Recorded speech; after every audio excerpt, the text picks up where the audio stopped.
He only lived about half as long as a normal man, but the legacy he left behind is twice as staggering. Grab some popcorn and a box of Kleenex. The tale of André the Giant is just as tragic as it is inspiring. Born on May 19, 1946, in the small French village of Molienne, André René Roussimoff was always large for his age. At 12 years old, he was already 6 feet tall, and by the time he was 18, he was around the 7-foot mark. He looked like bananas, his fingers. Pretty big feet. He could have made a fortune stomping out fires. It was around then that he started training as a pro wrestler, and from 1966 to 1971, he wrestled across Europe under the ring name Géant Ferré. In 1971, André, now known as Monster Roussimoff, took his talents to Japan's International Wrestling Enterprises, or IWE. At that early point in his career, he was known for being quick for his size and excelled as a heel. It was also in Japan where André first learned he had acromegaly, though he would refuse treatment multiple times for his condition. André's work in Japan helped him gain the attention of North American promoters, and by the summer of 1971, he was working matches in Canada and for Vern Gagne's American Wrestling Association, or AWA. By 1973, he had again switched ring names to André the Giant and started making appearances for the WWE, then owned by Vince McMahon Sr. and known as the WWF. The next decade or so of André's wrestling career in North America was spent across various territorial promotions as a special attraction. Sometimes, he was booked to help boost ticket sales at major events or as a top babyface's surprise tag team partner. Other times, he was brought in as the biggest man in a territory's battle royal. So dominant was André in this match type that he was considered the king of the battle royal. Former NWA World Heavyweight Champion Dory Funk Jr. told CBS Sports in 2015, "Every night, we'd set up 2 rings and we'd have a giant battle royal. He did fabulous business for us. I actually called Vince McMahon Sr. and I asked him, how much should I pay André? Because we were doing such super business." André also did tours for New Japan Pro Wrestling, or NJPW, in the 70s and early 80s. Whereas he was booked as a fan favorite in the territories, he was positioned as a monster heel in NJPW, since he made for a convincing bad guy. Sadly, this was when André began dealing with injuries, the most significant of them being a broken ankle in 1981, which he sustained after getting out of bed. Though he would achieve great things in the years to come, this particular injury had an effect on the rest of his career. Vince McMahon bought the company now known as WWE from his father in 1982, and while he had his sights on Hulk Hogan becoming the company's top star as part of the company's expansion, André the Giant was very much in his creative plans. No longer a special attraction in any given wrestling territory, the Frenchman was a key component of the then WWF's roster, taking part in a long-running feud with Big John Studd that started in 1983 and included a body slam challenge at the first WrestleMania in 1985, which he won. At WrestleMania 2 in 1986, André reprised his role as the man to beat in Battle Royals, and beat 'em all he did. The 8th Wonder of the World emerged victorious in a 20-man Battle Royal featuring a mix of WWF and NFL stars. The latter group most notably included touchdown-scoring, Super Bowl-winning Chicago Bears defensive lineman William the Refrigerator Perry. It wasn't a world championship match, but it was a great showcase for André's size and strength. André underwent back surgery later that year as his body continued to break down, and in an effort to cover up the back brace he had to wear, he was given a new costume as Giant Machine, the latest member of a masked stable that included other disguised WWF superstars. Fans easily saw through the charade, and the gimmick was seen as a failure. As André the Giant's wrestling notoriety ramped up, so did the stories of his alcohol consumption, though it's natural to expect someone as large as André to consume much more alcohol than an average-sized person. The wrestler took his drinking to, pretty dangerous levels, even for a quote-unquote giant. Is it true that you in one sitting drank 117 beers? Yes. While on the surface it seemed like he just enjoyed drinking for the fun of it, some think it was his way of coping with the intense pain he was suffering as a result of his in-ring injuries and acromegaly. Carrie Elwes, André's friend and co-star in The Princess Bride, told Vanity Fair, "André didn't drink for the sake of drinking. André was in a lot of pain. God bless him. He was due to have an operation right after the shoot, and his doctor didn't know what kind of pain medication to give him because of his size, so the only way that he could deal with the pain was to drink alcohol." The 1987 film The Princess Bride saw André the Giant play the now iconic role of Fezzik, the giant from Greenland who accompanies Wesley and Inigo Montoya in their quest to rescue Buttercup from the dastardly Prince Humperdinck. think the odds are slightly in your favor at hand fighting. It's not my fault being the biggest and the strongest. I don't even exercise. The film gave André a good deal of mainstream exposure outside of the wrestling scene while earning him the respect of his castmates for being a gentle giant on and off screen. In a Twitter post commemorating the 35th anniversary of The Princess Bride, Mandy Patinkin, who played Montoya, recalled one particular act of kindness from André toward their castmate Wallace Shawn when they were riding a prop forklift.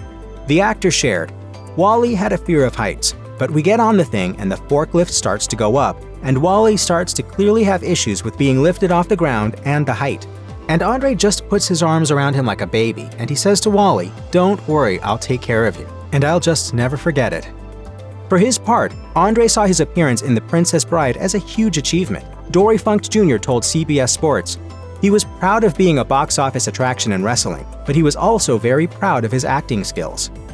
When done right, a heel turn could do wonders for an erstwhile babyface's push, and that was the case with André the Giant in the lead-up to WrestleMania 3 in 1987. Jealous over Hulk Hogan receiving a much larger trophy for his third year as WWF champion than the one he got for being undefeated in the storyline, André teamed up with villainous manager Bobby Heenan. He demanded a title shot from Hogan, ripping off the Hulkster's crucifix from his neck to let everyone know he wasn't playing around. Hogan and André got to face off for the title at WrestleMania 3 in a match that has since become famous for Hogan body slamming his 500-plus pound opponent, supposedly making him the first man to do so.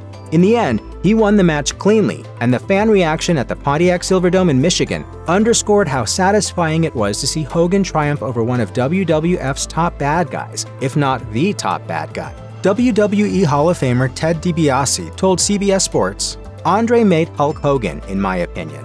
Here comes this guy that has everything going for him, you know, Hogan. His size, his whole deal, his look. But you know, somebody's got to make him a star. And André the Giant, more than anybody, I think, is the guy who helped Hogan become a star. And I think Hogan would tell you that." I think that's probably a fair assumption. André the Giant held the WWF/WWE Championship only once in his illustrious career. While this would be the crowning moment in the career of almost any given wrestler, André's title reign was of the blink-and-you-miss-it variety, with dubious storyline circumstances leading to the victory. The championship victory took place during the February 5, 1988 edition of the Main Event, and it involved André pinning erstwhile champion Hulk Hogan despite the fact Hogan kicked out at the count of 3.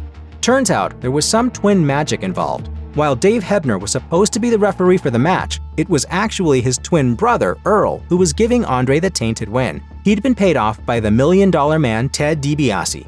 And in an even more bizarre twist, André immediately presented the WWF Championship belt to DiBiase, who was almost immediately stripped of the title by the company's president, Jack Tunney. With the WWF Championship declared vacant, a tournament was held to determine the new champion at WrestleMania 4 in March. Neither Hogan nor André advanced to the finals, as they fought to a double disqualification in the second round. André spent the next several months feuding with the tournament's winner, Macho Man Randy Savage, but all his attempts were futile, as their matches typically ended with one man, or both, getting disqualified.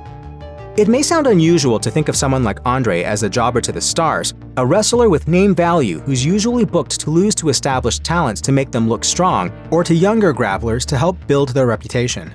But that's how he spent most of 1989, as he regularly lost to wrestlers like Jake the Snake Roberts and Big John Studd. His rivalry with Roberts, which culminated with a loss at WrestleMania 5, was notable because it was based on his fear of snakes. Not exactly what you'd expect from a man of his stature. But hey, tough guys being afraid of snakes isn't just a movie trope after all.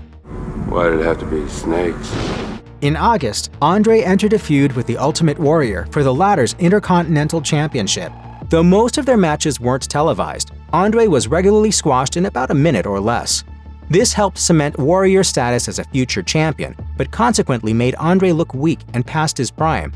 The fact he was a heel who would have been expected to benefit from the illegal shenanigans of his faction, the Heenan family, didn't help either. Thankfully for André, his push got a much-needed lease on life in the final months of 1989, as he moved to the tag team division and partnered with Heenan family stablemate Haku. Together, they formed the Colossal Connection, and on the December 13th Superstars of Wrestling, André and Haku won the WWF World Tag Team titles from Axe and Smash, aka Demolition.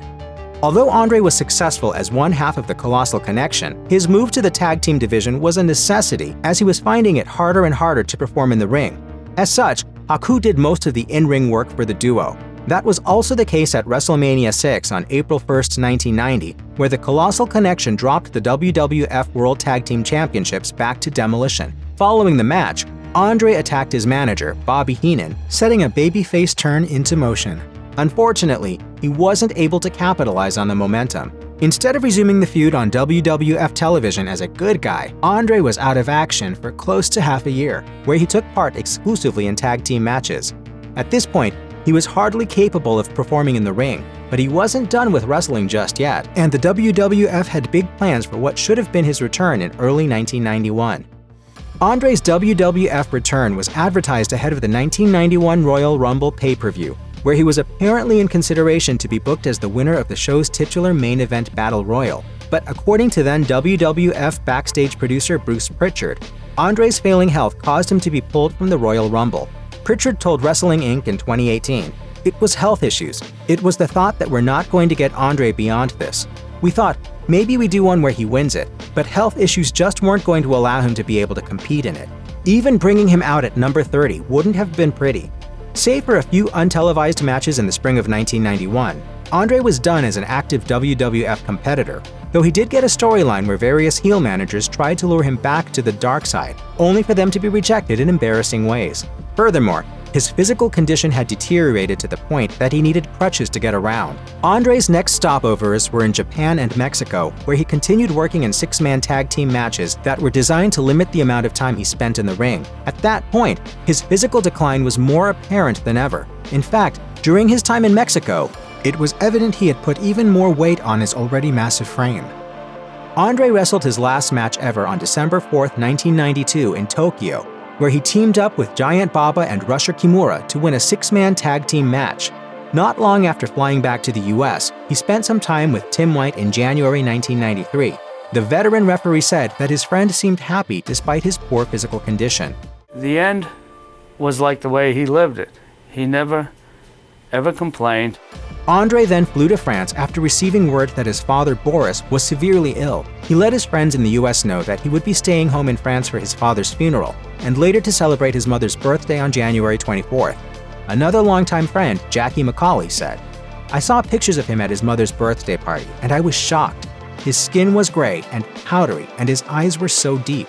In the early hours of January 28, 1993, André died of heart failure in his Paris hotel room at the age of 46, shortly after he had spent most of the previous day catching up with childhood friends from his hometown in Moulins.